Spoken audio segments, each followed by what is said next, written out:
Alrighty, so we are going to install this brand new plugin. It's really simple. However, this method will only work if you have downloaded Motion 5 and have opened it once. So I'll show you that method, and if you haven't done that, I will show you another method to install this plugin.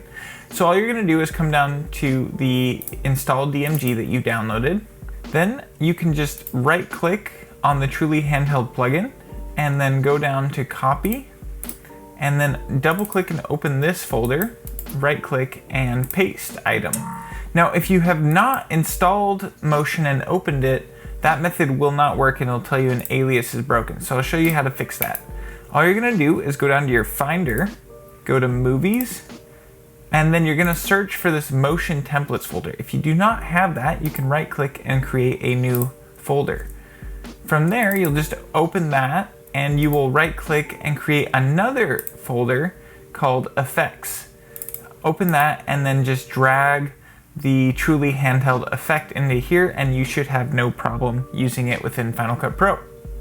Okay, so within Final Cut Pro, I have a couple demonstrations set up to show you how this plugin can be useful. The first of which is we can take photos and we could add text to it. So if I push Control T, that'll add a title here. And we can just put the Final Cut Bro over the top of that. Maybe change the font on it, scale it up a bit. So if we wanted to put these into a compound clip, we could select it, Alt G, and we can use one of my handheld plugins. So if we take, let's say, the 35mm, and you'll see how it adds the handshake perfectly to the shot, and it looks as if we tracked the text onto the wall. Another added bonus of this is if we took the 35mm effect, dragged it just onto the text within the compound clip, and we backed out, now the text is almost going to appear 3D out from the wall. So that's just one area that you can use the effect in. The next one is pretend you have a shot that you really like, but it's pretty stagnant. This is just a stock shot. So we wanted to add a little bit of motion to it to liven it up. So let's say if we add this 85mm to it, it immediately adds some really nice motion to the shot. And we can smooth it out a bit,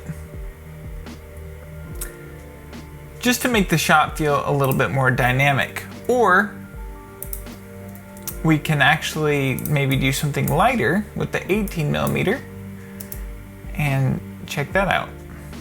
And maybe we don't like how the rotation's working, so we'll just disable that, and that's perfect. We could even add a slow zoom on it. So we'll go to 120% and we'll just watch as this shot zooms in slowly. No, that might be a little too slow. Let's change that.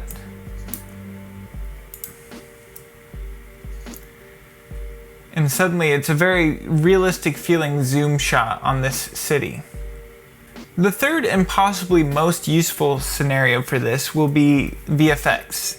So I actually have this clone shot I filmed of my wife for a short film a while back. And she looks back at herself, and obviously the easiest way to pull off a clone effect is to leave it on a tripod.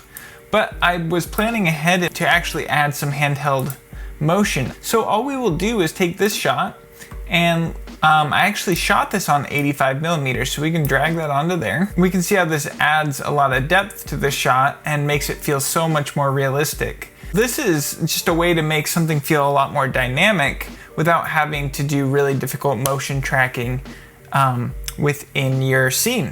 Okay, so that wraps up the tutorial. If you want to get this plugin and haven't already downloaded it, there will be a link in the description. You'll just plug in your email and I'll shoot you a link immediately. Let me know if you have any suggestions on how I can improve it, and I'll see if I can get an update out for it soon. And yeah, I really appreciate you guys checking this out. I will see you guys on the next video.